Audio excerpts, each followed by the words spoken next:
सलाम दोस्तों। So called dictator Sheikh Hasina Wajid आखिर स्टूडेंट्स के प्रोटेस्ट के आगे हार कर वो अपना मुल्क छोड़कर इंडिया भाग चुकी है और वो इंडिया से इंग्लैंड जाने वाली है, एक रिफ्यूजी बनकर वहाँ पर रहेगी। वो पिछले 15 साल से पीएम थी बांग्लादेश की, लेकिन एक कहावत है ना कि हर किसी का एक ना एक दिन आता है। तो 5 अगस्त 2024 शेख हसीना का भी दिन आया जब उसको अपना ही मुल्क छोड़कर अपनी गलत पॉलिसीज की वजह से भागना पड़ा। शेख मुजीबुर रहमान बांग्लादेश का फाउंडर, ये उसी की बेटी शेख हसीना थी। उसके बाप ने मुल्क बनाया और उसकी बेटी की गलत पॉलिसीज की वजह से उस मुल्क को ही उसे छोड़ना पड़ा। स्टूडेंट्स जो लगातार पिछले 1 महीने से इस कोटा सिस्टम के खिलाफ प्रोटेस्ट कर रहे थे, आखिर वो कामयाब हो गए। उनके इस प्रोटेस्ट ने बांग्लादेश का मुकद्दर ही बदल के रख दिया है। जानेंगे आज के इस वीडियो में इस पूरी कहानी के बारे में।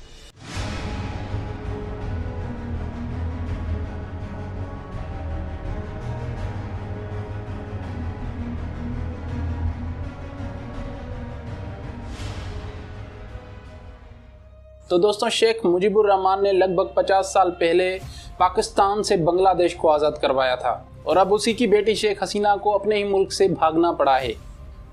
स्टूडेंट्स जिनके प्रोटेस्ट का रीज़न था जॉब्स कोटा सिस्टम, वो कोटा सिस्टम जो गवर्नमेंट ने रिजर्व करके रखा था उन फ्रीडम फाइटर्स के लिए 30% ऑफ टोटल जॉब्स कोटा, जिसको 2018 में ख़त्म भी किया गया था। लेकिन उसी शेख हसीना वाजिद ने फिर से री इंट्रोड्यूस करवाया उन जॉब्स कोटा सिस्टम को, जिस वजह से आप मान सकते हैं कि उसी वक्त से शेख हसीना वाजिद का काउंटडाउन शुरू हो गया था।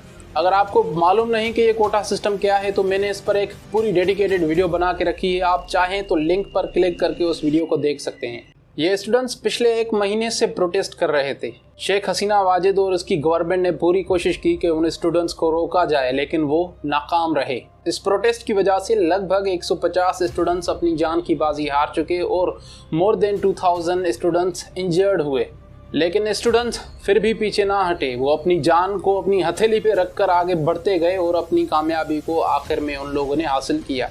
और दोस्तों, मैं यहाँ पर एक बात पॉइंट आउट करना चाहूँगा कि पूरी दुनिया में जो पॉलिटिशियंस हैं, जो गवर्नमेंट्स है पूरी दुनिया की, वो इन स्टूडेंट्स के प्रोटेस्ट से डरते हैं। वो कभी नहीं चाहते कि स्टूडेंट्स प्रोटेस्ट करें, क्योंकि उनको पता होता है कि ये जो स्टूडेंट्स होते हैं ये जवान होते हैं, इनमें जज्बा मानो कूट कूट कर भरा होता है और जब ये निकलते हैं तो अपनी बात मनवा कर ही रहते हैं। और जब इनको गुस्सा आता है तो ये पीछे हटने का नाम नहीं लेते, चाहे उनकी जान ही क्यों ना चली जाए, जिसका आपको मिसाल इन बांग्लादेशी स्टूडेंट्स ने दिया है। मेरे ख्याल से ये सीख उन सब स्टूडेंट्स के लिए हैं जो अपने हक के लिए आवाज़ नहीं उठाते और डर जाते हैं। आपको चाहिए कि आप अपनी आवाज़ बुलंद करें उन सब के आगे जो आपका हक खाते हैं। आपको कभी पीछे हटना नहीं चाहिए, आपको यहाँ से सीख लेनी चाहिए। बांग्लादेशी स्टूडेंट्स ने दिखाया है कैसे उन लोगों ने डिक्टेटर शेख हसीना वाजिद का तख्ता उलट कर रख दिया है और उसको अपने ही मुल्क से, उसके बाप के बनाए हुए मुल्क से ही बाहर जाने पर, भाग जाने पर, अपना घर बार छोड़कर जाने पर मजबूर कर दिया। और वो इंडिया भाग चुकी है और अब वो जाने वाली है इंग्लैंड, जहाँ पर वो रिफ्यूजी बनकर रहेगी। इस पॉलिसी से शेख हसीना वाजिद को कौन सा फ़ायदा था? वो क्या करती थी, अपने जो फेवरेट लोग थे उसके, उनको इस पॉलिसी की आड़ में जॉब्स देती थी।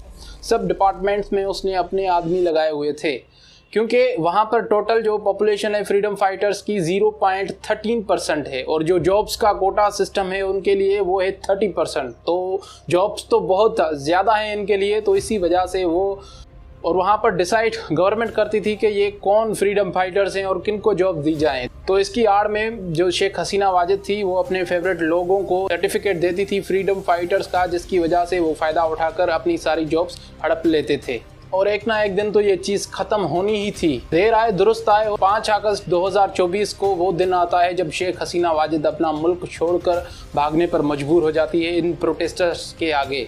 शेख हसीना वाजिद के पीएम हाउस को छोड़ने के बाद स्टूडेंट्स ने मानो हमला कर दिया उस पीएम हाउस पर। हर वो चीज़ जो वहाँ पर थी उस पर कब्जा कर लिया, मानो माले गनीमत समझकर हर वो चीज़ लेने लगे। यहाँ तक उन लोगों ने शेख मुजीबुर रहमान के पुतलों को, स्टेचूज़ को भी नहीं छोड़ा। आप देख सकते हैं कि कैसे वो इन स्टेचूज़ को तोड़ रहे हैं। यार, कुछ तो ख्याल करो अपने उस मुल्क को बनाने वाले का, जिसने आपको मुल्क बना कर दिया। उसके पुतलों को क्यों तोड़ रहे हो? ये गलती उसकी थोड़ी ही थी, ये तो उसकी बेटी थी, आपने उसको भगाया। अब आपका जो है वो सिस्टम हो चुका है, लेकिन छोड़ें, जो भी है आखिर में वो कामयाब होते हैं। अब वहाँ पर बांग्लादेश में वहाँ की आर्मी ने पूरा कंट्रोल अपने हाथ में लिया हुआ है और थोड़े ही वक्त में वो नई हुकूमत, नई गवर्नमेंट बनाने जा रहे हैं।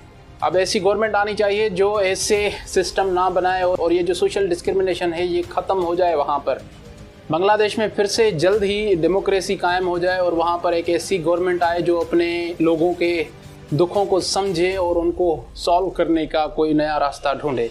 उम्मीद करता हूँ आपको वीडियो पसंद आया होगा। इस वीडियो को लाइक और मेरे चैनल को सब्सक्राइब करते हैं। मिलते हैं किसी और वीडियो में, तब तक के लिए अल्लाह हाफिज़।